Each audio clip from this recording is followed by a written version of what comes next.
రాబోయే ఎన్నికల్లో టీడీపీ జనసేన పొత్తు అధికారంలోకి రాబోతుందన్నారు గోపాలపురం నియోజకవర్గ టీడీపీ ఇన్ఛార్జ్ మద్దిపాటి వెంకటరాజు. ఓ పక్క సిద్ధమంటూ రాష్ట్ర వ్యాప్తంగా ఫ్లెక్సీలు కట్టి పవన్ కళ్యాణ్ పర్యటనలో అడ్డుకునే ప్రయత్నం చేయడం చూస్తుంటే సీఎం జగన్ భయపడుతున్నారా అన్న విషయం అర్థమవుతుందన్నారు మద్దిపాటి వెంకటరాజు. రాష్ట్రంలో రాజధాని లేక అభివృద్ధి కార్యక్రమాలు లేక వైసీపీని గద్దెదించడానికి ప్రజలు సిద్ధంగా ఉన్నారంటున్న గోపాలపురం నియోజకవర్గ టీడీపీ ఇన్ఛార్జ్ మద్దిపాటి వెంకటరాజుతో మా correspondent Shivasagar face to face. ఏపీలో ఎన్నికల వేడి మొదలైంది. ఇప్పటికే అభ్యర్థులంతా కూడా గ్రామాల బాట పడుతున్నారు. ప్రస్తుతం మనం గోపాలపురం నియోజకవర్గంలో గోపాలపురంలో టీడీపీ అభ్యర్థి మద్దిపాటి వెంకటరాజు ఆధ్వర్యంలో ఇక్కడ గ్రామాల్లో మన గోపాలపురం మన మద్దిపాటి అంటూ కూడా ఎన్నికల ప్రచారాన్ని నిర్వహిస్తున్నారు. మద్దిపాటి వెంకటరాజు మనతో ఉన్నారు. ఆయనతో మాట్లాడించే ప్రయత్నం చేద్దాం. సార్, ఏంటి ఎన్నికల ప్రచారం అప్పుడే మొదలు పెట్టేసినట్టున్నారు? ప్రజల నుండి రెస్పాన్స్ ఎలా ఉంది? ఇప్పుడు శ్రీ నారా చంద్రబాబు నాయుడు గారు రా కదలరా అని ఒక పిలుపునిచ్చి రాష్ట్రంలో ఉండే ప్రతి వర్గాలని ప్రతి వ్యక్తిని తట్టి లేపారు. ఎందుకంటే ఈ 5 ఏళ్ల జగన్మోహన్ రెడ్డి గారి యొక్క అరాచక విధ్వంసక పాలనకి సమరగీతం పాడాలి.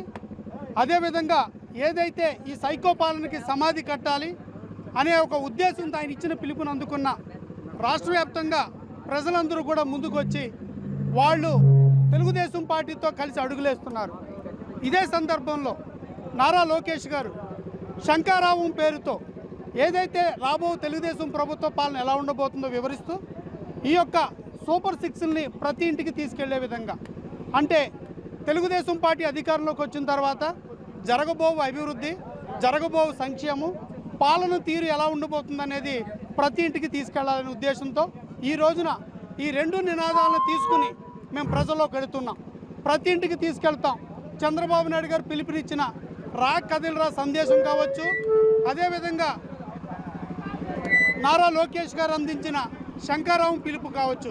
ఈ రెండింటితో ప్రజలను మేము మరింత చైతన్యపరిచి రాబో ఎన్నికల్లో వాళ్ళ యొక్క ఓటు యొక్క హక్కును వినియోగించుకుంటూనే ప్రజాస్వామ్యాన్ని కాపాడాల్సిన బాధ్యతని వాళ్ళకి తెలియజేస్తూ ఆంధ్రప్రదేశ్ రాష్ట్ర అభివృద్ధిని, సంక్షేమాన్ని ఎలా ఉండబోతుందో అనేది తెలియజెబుతూ ప్రతి ఓటరు కూడా ఒక చైతన్యాన్ని కలిగించకపోతున్నాం యాత్రల ద్వారా.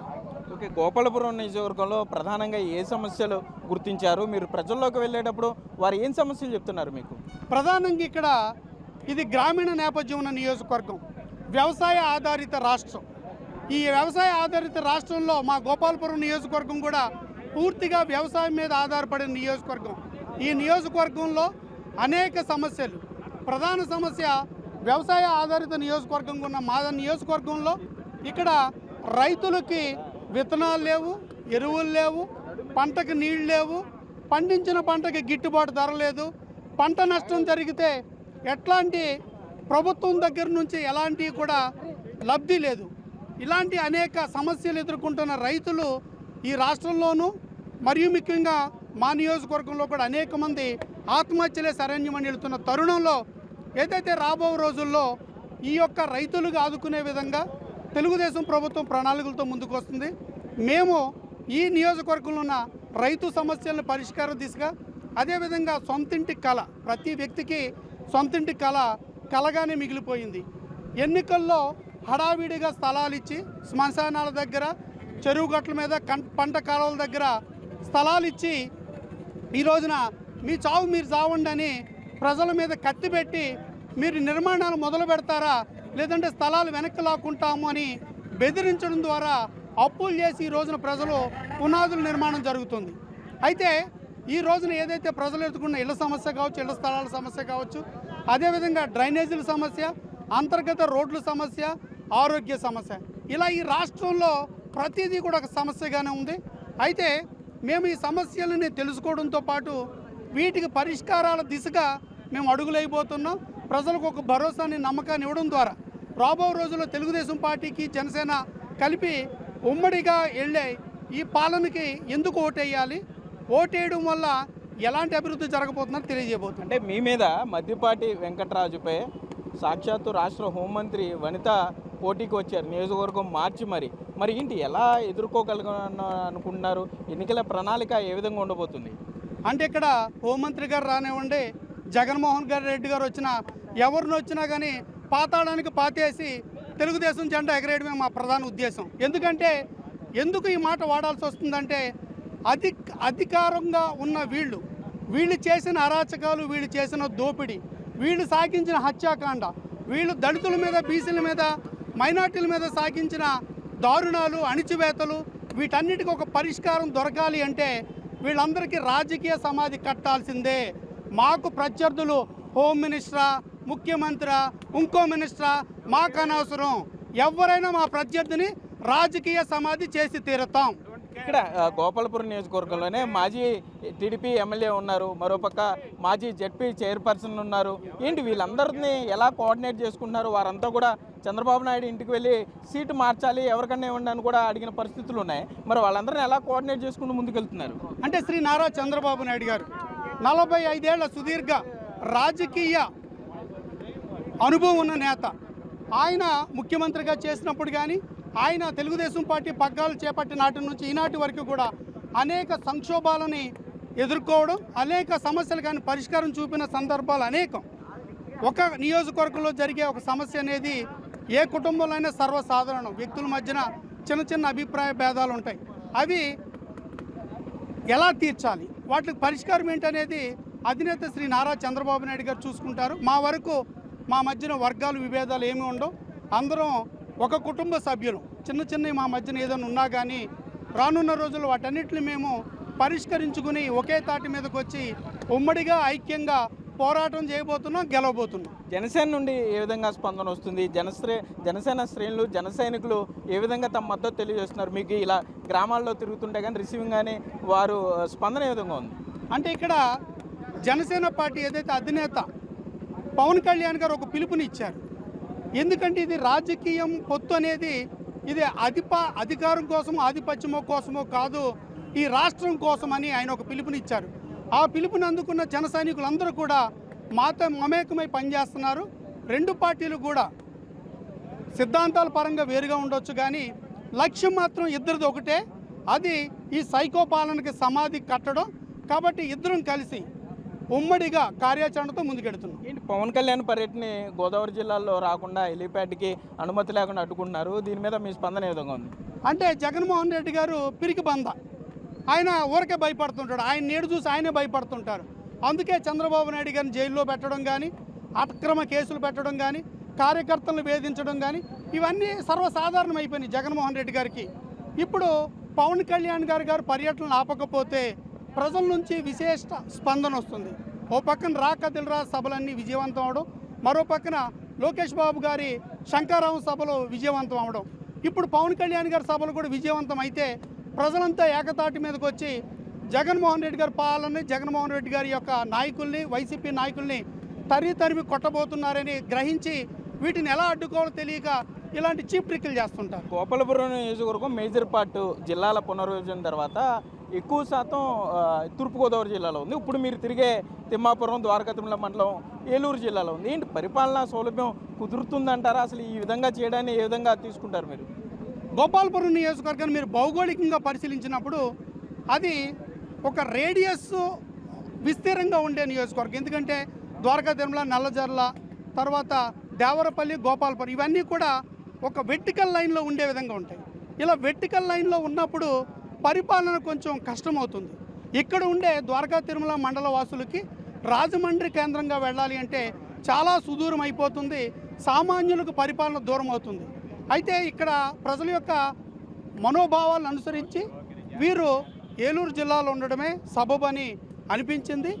చిన్న ఇబ్బందులు ఉన్నప్పటికీ సామాన్యుల యొక్క సౌలభ్యం దృష్ట్యా, పరిపాలన సౌలభ్యం దృష్ట్యా ఇది ఏలూరులో జిల్లాలో ఉండడం అనేది సబబు. ఏంటి 5 ఏళ్లలో గోపాలపురం నియోజకవర్గంలో ఆశించినంత అభివృద్ధి ఏమన్నా ఉందా? ప్రస్తుత అధికార పార్టీ నేతలు ఏమన్నా ఇక్కడ అభివృద్ధి ఏమన్నా చేశారా? ప్రజలు ఏమంటారు మీరు ఇంటరాక్ట్ అయినప్పుడు? చాలా గొప్ప అభివృద్ధి జరిగిందండి 5 ఏళ్ల జగన్మోహన్ రెడ్డి గారి పాలనలో. 100 కోట్ల రూపాయలు దోచుకున్న హోమ్ మినిస్టర్ గారు కొవ్వూరు నుంచి గోపాలపురం వచ్చారు. గోపాలపురంలో దోచుకున్న ఎమ్మెల్యే గారేమో కొవ్వూరు వెళ్ళారు.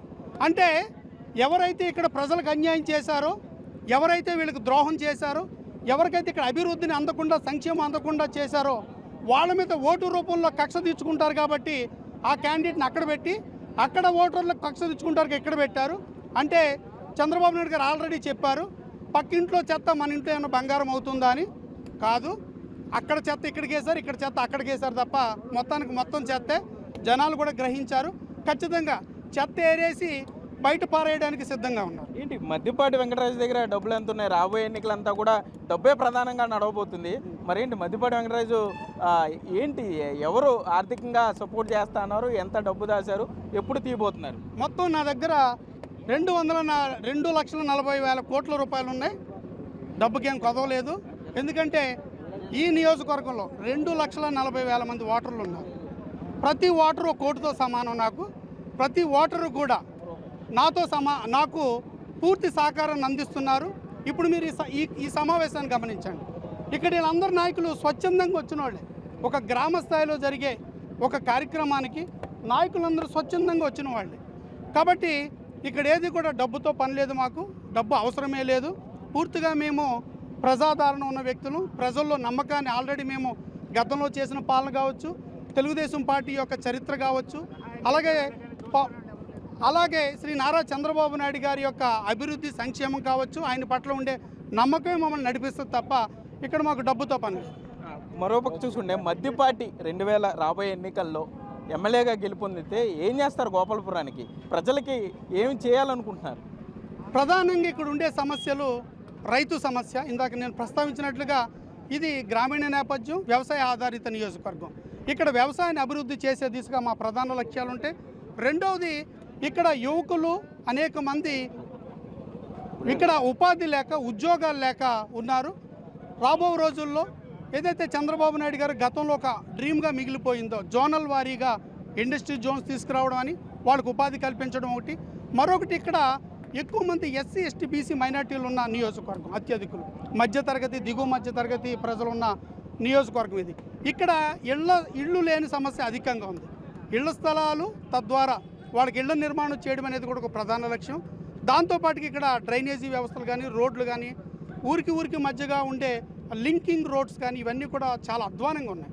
కాబట్టి వీటి మీద ప్రత్యేక దృష్టి పెట్టడంతో పాటు మరీ ముఖ్యంగా ఇక్కడ కొంచెం మధ్యతరగతి, దిగువ మధ్యతరగతి ప్రజలు ఉన్న నియోజకవర్గం కాబట్టి ఇక్కడ ప్రజలకు ఆరోగ్య సమస్యలు ఏదైనా వస్తే అవి చాలా ఖర్చుతో కూడుకున్న పనిగా ఉంది. కాబట్టి ఇక్కడ హాస్పిటల్స్ కూడా సరైన రీతిలో లేవు. కాబట్టి హాస్పిటల్స్ కూడా డెవలప్ చేసి మంచి వైద్యాన్ని ఇవ్వాలి. అలాగే జగన్మోహన్ రెడ్డి గారి పాలనలో మొత్తం ఈ రాష్ట్రంలో 4,300 స్కూల్స్ని రద్దు చేశారు. దీనివల్ల లక్షలాది మంది పేద ప్రజల యొక్క బిడ్డలు విద్యకు దూరం అయిపోయారు. కాబట్టి విద్యని, ఒక మంచి విద్యని అందించడం, ఆరోగ్యాన్ని అందించడం, అలాగే వ్యవసాయాన్ని ప్రధానంగా తీసుకోవడం, యువతకు ఉపాధి కల్పించడం, అలాగే పంచాయతీల్లో ఉండే ఏదైతే డ్రైనేజీల వ్యవస్థని పునరుద్ధరించడం, డ్రైనేజీల నిర్మాణం, అదేవిధంగా రోడ్లు చాలా అధ్వానంగా ఉన్నాయండి. మీరు గమనిస్తే వేలాది మంది భక్తులు స్వామివారి దర్శనానికి, ద్వారకా తిరుమల స్వామివారి దర్శనానికి పాదయాత్రగా వెళుతుంటారు. ఆ రోడ్లు పూర్తిగా అధ్వానంగా ఉన్నాయి.